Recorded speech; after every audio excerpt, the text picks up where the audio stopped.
What's up, guys? Welcome back to Newswave. It was quite the weekend for Microsoft, with rumors swirling and spreading online rapidly around the idea that Microsoft's moving out of the console hardware business and the Xbox for next generation is canceled. And it got to a point where Microsoft themselves had to respond, and we'll go over all of this here today. Also, we're going to be talking about Nintendo being now pulled into the AI conversation to the point where they themselves also had to respond, with apparently Nintendo lobbying to push back against generative AI. We'll see how that turned out. And Red Dead Redemption 2 has been rumored for a little while now to have some sort of update for the PlayStation 5, the Xbox Series, and even a Switch 2 version. Well, now some things are happening behind the scenes that people have spotted that seem to be lending more and more credence to this, to where we could see that announcement here pretty soon. All that and more. Guys, if you enjoy these videos, make sure you hit that like button. Helps out a ton. And if you're new here to the Spawn Wave channel, make sure you subscribe down below. And of course, members for the channel do get Newswave early. If you would like to learn more about that, click the join button or link in the description down below. And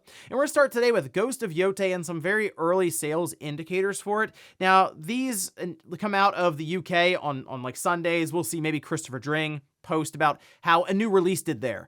Well, he did post about Ghost of Yotei. We can see this over on his X account, where he says the UK box launch for Ghost of Yotei is really, really good. It is #1, which means it beat the second week of EA Sports FC 26, and just football or soccer, it sells very, very well in the UK. All right, it does well consistently, week over week over week, generally throughout even like the end of the year. And they say it sold almost 3 times what Mario Galaxy 1 and 2 on the Switch did.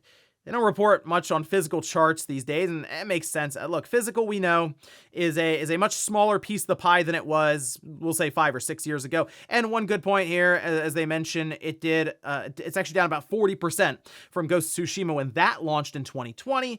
But again, digital is taken over much, much more than even then. Still, we're going to have to wait and see if Sony is going to make some kind of announcement alongside of Sucker Punch, as they did that with Tsushima. After the first few days, they announced that the Tsushima had sold 2.4 million copies. I'll be curious to see if they do something similar here with Ghost of Yotei, maybe as soon as today, just because they can then account for the entire weekend and check to make sure they have all the sales correct, and we can see if they drop any kind of number. Otherwise, hey, we can look towards the Japan sales charts later this week to compare to Tsushima at that point. Or we'll have to wait for Sony with investors when they talk about their fiscal quarter that this would fall in. But here's hoping Sony's ready to talk a bit more about it, because I am genuinely curious to see how this does even stacked up to Tsushima from 5 years ago. Also, sticking with sales for newly released games, we can see this over on Steam. This is for Digimon Story Time Stranger, and it shows a pretty good opening for the game. 84,458. That happened pretty much at launch as we went throughout that day, and that is the all-time peak for it. And 84,458 puts it in Metaphor ReFantasio territory. That was just over 85,000, and people looked at that as a massive, massive opening for an RPG of that caliber. But then you see Digimon show up, and it does about the same, and I'm sure Bandai Namco is thrilled with this opening for the title. And I still need to pick my copy up. Actually, it's at Best Buy still, and I was saying Digimon Survive wasn't necessarily something that really clicked with me. This, though, looks more like that, lining up with that traditional, like, turn-based RPG style from back in the day with some of the other Digimon games. So I was interested in it. There's just a lot to play, but it's good to see. I mean, right out of the gate, Digimon still rolling along here in 2025, with, at least from what we can see with the numbers, a very big opening on Steam. Oh, and that latest update that Nintendo pushed for the Switch and Switch 2 that was mostly just for system stability, there were a few other things as you'd expect behind the scenes, and you can see this is over on Nintendo Everything, and they're pointing out 5 games that have some of the compatibility issues fixed for the Switch 2. Demo Reborn, Library of Runia. We have Powerful Pro Baseball 2024-25, Ultra Age, and Warframe. Nothing super pressing outside of maybe Warframe, since we heard about the Switch 2 version that they're developing. But there you go. If you have any games that are on that list that weren't working prior, go ahead and fire them up on your Switch 2 to see how they're working, because according to some of the findings people have online, they should be good to go. And guys, with some of the quick news out of the way, let's get into the bigger stuff. Let's start right away with Microsoft and a crazy week for them, but certainly a crazy weekend, to the point where, I mean, somebody had to issue a statement on a Sunday. That's never fun, but it also shows that Microsoft took notice and was like, oh, people are asking us for a statement. this must be a big deal. And we can start here exactly where these rumors were coming from. And this is coming from the board NeoGAF and a particular user that people weren't really sure about, but then Tom Warren kind of backed them apparently on the Xbox Era podcast, I believe. And then it got to the position of, okay, Microsoft might actually be out. So this we can see. This is a quote from their post on NeoGAF that just sums everything up, saying the future of Xbox is software publishing with a significantly honed in focus on profitable IPs. So they name COD, WoW, Minecraft, Candy Crush, Forza Horizon. Yes, the very popular ones. Cloud gaming being the home of the Xbox platform, transitioning Game Pass into basically becoming the point of entry subscription for xCloud access, which will continue to drive its price tag higher, by the way. They aren't done here just yet either. And that is a point that I kind of agree with. 30 sounds crazy right now. I'm not ruling out 40 or 50, and that sounds nuts, but who knows where we're going right now with corporate Microsoft and releasing their software on any device that has a marketplace and users willing to buy their titles. This is from Sneakers SO. Wasn't super familiar with this person. However, back apparently in 2023, people were bringing up posts that they had mentioned Microsoft would be making a big push towards publishing games off of Xbox. Not just the 4 titles, no, many, many more. And that seems to be something that continues still to this day. We're waiting for, as an example, Starfield to get announced for other platforms and apparently maybe Switch 2 there as well. So that's the thing. That has panned out. Microsoft is certainly spreading games out everywhere they can right now, but the hardware is still around. It still exists, even though Microsoft is selling it for more money than they should at $650 for the flagship Xbox Series X console. They still produce it, they still sell it, they still support it. Well, with this floating around now, people, of course, with the sentiment around Xbox being very low. I mean, you think about Xbox One, we joke about how bad it was there with Don Matrick.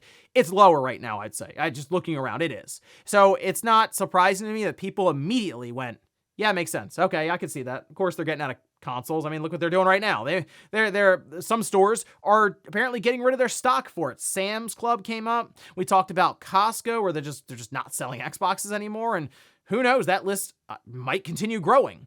But with all this happening, we did have at least Windows Central come out and give us a take from their sources, saying rumors began to swirl across the internet that Xbox is planning to exit hardware and move entirely to Xbox Cloud Gaming as the primary way to access content. I can confirm very trusted sources that this isn't true, at least for now. And that, to me, that is the biggest thing, as they themselves point out. For now, it kind of feels like Microsoft just changes on a whim anytime. It's like, so far we've seen each generation their strategy completely pivot and change, with the Xbox One to the Xbox Series, Game Pass being its own platform and everything now revolving around it, to where, are we sure that's the case anymore? Because Game Pass certainly has been losing subscribers just outright when you raise the price to 30. We've seen people just, we'll say anecdotally, post, oh, I'm canceling here or there. But you raise the price, people start noticing that, oh yeah, wow, I'm still signed up for that. I'm going to go ahead and cancel it because I don't want to pay $30 per month. So for now, with the idea of a new console, maybe next generation, plans can change. The only thing that really throws me off about that, they signed a deal with AMD, and for how long it takes to plan out hardware, I mean, we're talking years. We hear about Nintendo with the Switch 2 working on that thing for like 6 years. It takes a while. Okay, Mark Cerny, hey, we're working with AMD. Really, they told us last year, but even years before that, we've been working with AMD to Project Amethyst, and we're going to do the PS6. Well, now we have an official statement from Microsoft. It got to that point. It was so loud online with this, and Microsoft does pay attention. This is what they had to say over on Windows Central. Microsoft has provided the following statement, echoing our previous report. We are actively investing in our future first-party consoles and devices designed, engineered, and built by Xbox. For more details, the community can revisit our agreement announcement with AMD. There you go, the announcement. Now, I do think one way or the other, Microsoft will develop something with AMD, and my thought with that is Microsoft creates a box that is sort of the default system that other third-party companies can build around. As in, okay, these are the features we are going to ship with this generation for Xbox, and you guys can come in and play around with maybe the configuration of the storage size, or maybe overclocking the system or something, but you're going to go along with how we have quick resume, right? Just as an example, like set it up so things are good to go there, or anything when it comes to hardware, maybe they want to do with the controller,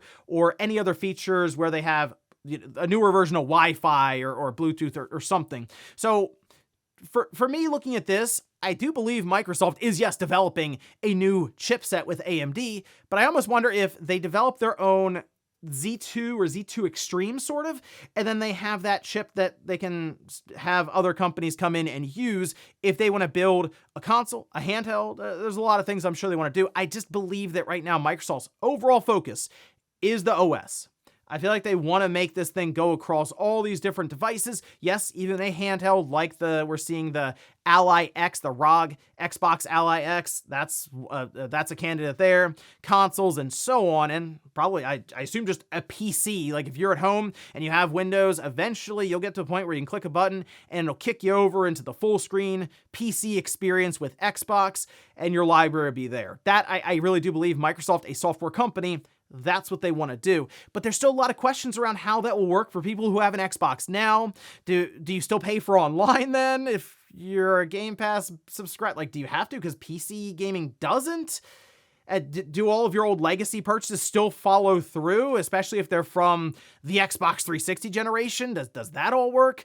So many questions around this, and that is the biggest problem right now. Is it's so uncertain with what Microsoft is about to do for next generation, if anything at all. Like the fact that was floated and people immediately like, yeah, I could see that.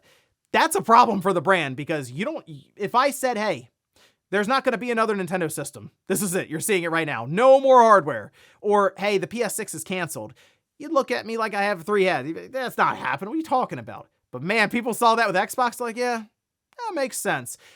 That is definitely a brand problem for Xbox and Microsoft right now to figure out, if they want to at all. But at least based on what they're saying, and they're reporting from Windows Central, they are not out of hardware, and they will be attempting, we'll say, next generation. But this seems like it might be their last swing at it. So here's hoping they have a really, really good idea, or who knows what the future really holds for Microsoft and Xbox. Next up, let's talk about Nintendo and generative AI, as this came up in the news because, well, Nintendo was brought up in the news. Yeah, this we could see over on Go Nintendo. They say the news comes from a recent Twitter post shared by Satoshi Asano, who is a member of the House of Representatives in Japan, and has been posting about AI lately. When discussing his experiences with the subject in relation to various Japanese companies, he made the following statement about Nintendo. This was translated over from Japanese, saying, Nintendo avoids using generative AI to protect its IP and is also engaging in lobbying activities with the government. So, interesting. Okay, that is something that clearly caught Nintendo's eye, because you have a representative saying, hey, Nintendo's out here lobbying against generative AI. It basically draws a line in the sand from Nintendo's perspective that they are like against AI. They're to the point where they're trying to get it shut down. And Nintendo did respond after seeing this, very quickly, by the way, saying there are no facts indicating their company is making any approaches to the Japanese government regarding generative AI. Regardless of whether generative AI is used, our company's policy is to take appropriate action against anything we determine to be infringing on our intellectual property. And then following that statement from Nintendo, Satoshi Asano deleted his original mention of this on X, and then issued an apology and an explanation, saying, while investigating the facts regarding Nintendo's lobbying, I came across information from the U.S. public disclosure site OpenSecrets.org, stating that Nintendo's subsidiary, Nintendo of America, had allocated a budget for lobbying activities in 2025. Since the information source on the site consisted mainly of U.S. congressional documents, meeting minutes, and lobbying reports, I judge it to be factual. So Nintendo just coming out and outright refuting this. This person, representative in Japan, saying that they had done research with AI, which is ironic, I know, because he's against generative AI and he's using AI to research using AI against AI. Hey, you know what? That's how you do it, right? Enemy of my enemy is my friend. Whatever. Anyway, The idea here being Nintendo isn't necessary. This is going to be something I think people are going to really have a hard time grappling with. A lot of the companies that you see right now are experimenting with generative AI in some way. It might not be how you see the Sora 2 thing going around, where you type something up and it just makes it, and it doesn't care if it has to steal it to do it. It just makes it. Sure, I've seen people create entire scenes from video games, and this Sora 2 thing is able to do it. It's not perfect, and sometimes it looks kind of weird. There was a Cyberpunk one that was going around from an infamous mission, and it looked pretty good, but it also looked off at times based on where it placed a character in one scene as an example. But the point is, it's able to do stuff with an uncanny ability of realism. So one, we're in trouble online because who knows what you see anymore is real or AI generated. But two, yes, if you're Nintendo or any of these companies that have high value intellectual properties and franchises, you're probably going, wait a minute, who do we sue? That's the crazy conundrum for Nintendo. I'm sure they want to sue. We know Nintendo does, but like they don't know who to go to. So it's a weird situation, and one that a lot of governments and lawmakers are going to have to look into and try to figure out, because the thing I think we're all starting to realize, AI is moving faster than the government is designed to keep up with. And eventually AI will just completely outpace everything anyway, and before we know it, we'll turn around and it's basically ruling the world almost, right? So we'll see with the generative AI stuff, but man, it's advancing fast. Sora 2 is legitimately impressive, and that makes me wonder, what exactly is Sora 3 going to look like? Also, when I mentioned that a lot of these companies are experimenting with generative AI, I'm not saying they're using it in development right now, but as many things go with R&D, they're going to experiment with it, check it out, see what its capabilities are, and see if it can, for example, save them time with meaningful tasks, maybe in development or even just day-to-day stuff. So as much as generative AI gets brought up as an evil thing, there are still many use cases for AI in general, even researching other AI and then getting it wrong and then having to issue like an apology. I mean, that's like maybe the AI knew and it was just trying to embarrass them. That's the real concern, is when AI turns on us and makes us look like a fool online. And in our last bit of news, let's talk about Red Dead Redemption 2 and this rumored update that I would love to see, because Red Dead Redemption 2 is still stuck at 30 frames per second on the PS5 and the Xbox Series. On PC, of course, you can blow past that without any issues. But it would be nice to see an update for a game that looks incredible, but just feels like it's in slow motion because of that frame rate cap. Well, this update, we assume, would push it past that and probably also make the game look even better on the PS5, the Xbox Series, the PS5 Pro, and maybe bring it to the Switch too, similar to Red Dead Redemption 1. Well, we can see this. This is over on Insider Gaming saying recently eagle-eyed gamers found updated references and content within Red Dead Redemption 2's listing on the Steam storefront. In fact, if we take a look over on the history for updates, we can see a number of things that have happened October 4th, the 3rd, the 2nd, basically the start of October. They've just been going through and even changing out, for example, the entire store description, which caught a lot of people by surprise. Like, oh, there are legitimate changes happening. And the thing to keep in mind, we are coming up on an anniversary for the release of Red Dead Redemption 2 from 2018. It's not like a nice round number, 10th year anniversary, nothing like that. But what's a 7-year anniversary? You could play it up to that. Hey, 7 years ago, this game came out, one of our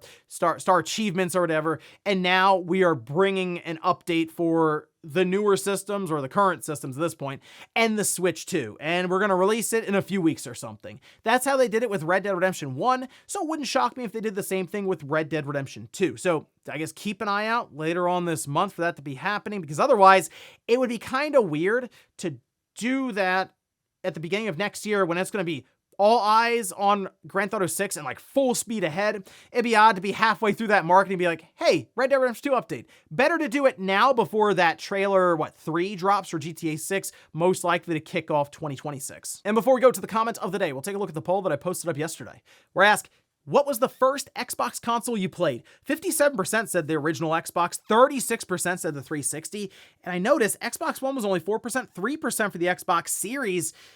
Not a lot of younger, although I should do this for the PlayStation as well. I know there is an older audience that watches these shows. I've seen it just in the demographics, But man, the 360 was the first one for people. Okay, I guess 360 and PS3. That would make sense. I was thinking back to the old days of the Xbox. I did a video yesterday, kind of saying the future of Xbox, but also a bit of nostalgia-driven stuff in there too, where I thought of the Xbox, the best timing for that system was the Xbox 360. And there's a specific window that I name in the video. And then I also take a look at the blade system for the Xbox 360 that I still have. I fired it up in the video. It is a wave of nostalgia. But then I thought, I wonder if there are a lot of other people who still have that view of the Xbox brand.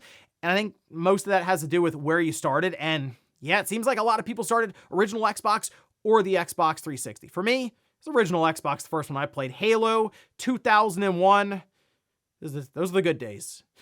And then from there, I was just hauling CRTs back and forth up the street so we could do LAN play with the router in the middle and running cables up and down the steps and parents yelling at you. Those are the good days. And we'll finish up with the comment of the day as you're seeing here. This is from Satoshi, who says, yes, Xbox Game Pass did double in price here in Brazil. People are talking about how it's basically dead in Brazil now because it used to be the option for us to play new releases, and now it just does not make any sense to use the Xbox ecosystem since the consoles are not officially sold here, and because of that, they are much more expensive than the competition. So the obvious thing, if you're Microsoft then, if you're not selling the console officially, as you say, in Brazil, would be the cloud streaming or the cloud gaming route. However, the thing people are also mentioning online, and you can let me know in the comments, 1440p cloud streaming that they announced to go along with this price increase is not available in Brazil. So like that's an immediate benefit that is just not applicable to you in Brazil, despite them doubling the price. It just doesn't make sense, some of the stuff they're doing here.